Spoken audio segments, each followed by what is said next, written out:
In 1961, the MIT Computer Center, faced with increasing demand for its IBM 709 computer, introduced the Compatible Time Sharing System, or CTSS.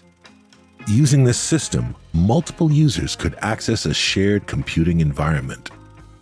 CTSS introduced a number of groundbreaking features such as email, file sharing, and instant messaging, along with the first computer password.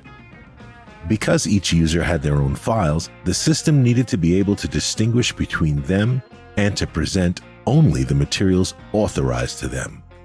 Each user would authenticate themselves with a unique password, which the system would verify against a master password list, granting the relevant access and allocating a set amount of computing time. It was this time restriction which prompted the first password hack. In 1966, an enterprising PhD researcher looking for ways to increase his 4-hour-a-week time allotment discovered that a simple print file request initiated using a punch card could be used to print the master password list. And in the first instance of hackers sharing passwords, he gave out a few copies of the list to ensure the unauthorized access could not be traced back to him. But that was a long time ago, so computer security must have come a long way since then. Well, not quite. Passwords are still the most commonly used method of authentication, and while the punch card doesn't work anymore, passwords are commonly stored in Word documents, on Post-it notes, or are just very easy to guess. 30 years after the first one, this was the most common computer password. And in 30 years since then, we've graduated to this. While cyber criminals have graduated to theft on a global scale, there are a number of steps you can take to prevent cyber criminals from gaining access to your private information or your organization's confidential data. The first and most important is still having a strong password. To create one, it's important to understand the techniques used by cyber criminals. Every possible combination of letter, number, and special character is systematically entered until the correct combination is found. An 8-character password using a combination of upper and lowercase characters has 53 trillion million possible combinations. However, with modern computing power, that could take just 22 minutes to crack. Which brings us to Rule 1, make it long. The more characters, the longer it takes to crack. A form of brute force attack, a dictionary attack saves time by starting with dictionary words combined with commonly used passwords and common character replacing patterns. Any password relying on these techniques can be cracked almost instantly. So make your password uncommon or random. Do look up the most commonly used passwords. Don't use any of them or anything like them. If your login password is obtained by a criminal, they won't stop at accessing one platform.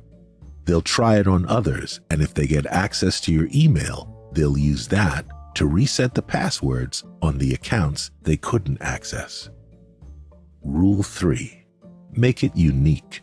Use different passwords for different accounts, and always keep work and personal accounts separate. There are websites available that will allow you to check if your login details have been compromised in any data breaches. The easiest way for a criminal to get your password is if you hand it to them. They will research your social media accounts, concoct scenarios, pose as a trusted individual, and ask you to hand over your login credentials, most commonly through phishing emails and fake websites. So never share your password, do not store it in a document, write it on a Post-it note, assemble it from publicly available information, or provide it to another individual, no matter who they claim to be. And because a password you can't remember can't authenticate you, Rule 5, make it memorable. It's easy to say, just create multiple, long, random passwords and memorize them without ever writing them down. In practice, it's very difficult and has led back to password reuse and post-it notes. Many governing and regulatory bodies now recommend using the 3 random words method, also known as think random or passphrase. Select 3 or more words at random. Choose words that are memorable but not easy to guess, related to you personally, or related to the account you're logging into. This will create a passphrase that is long enough to be secure, but memorable enough to scrap the post-it note. Some accounts may require numbers and special characters or include a character limit, so you may need to adjust this method of password creation to suit your requirements. Consult your company's IT policies for guidance. Password managers offer a great combination of password complexity and ease of use.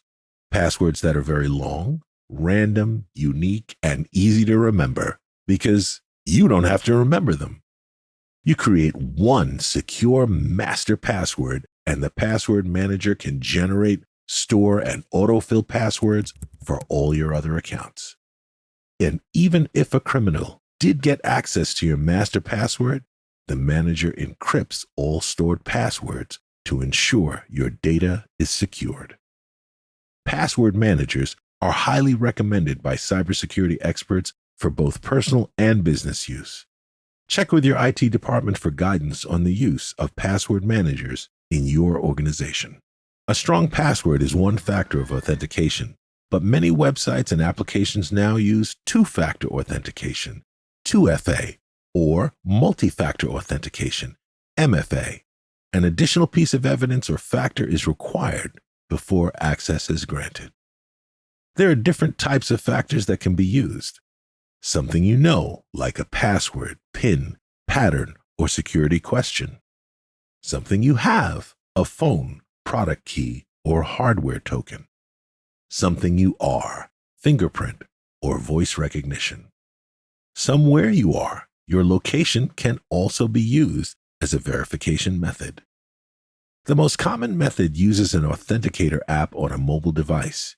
You can download the app and add a phone to your account. Anytime you want to log into that account, a confirmation request is sent, requiring you to have your phone on hand.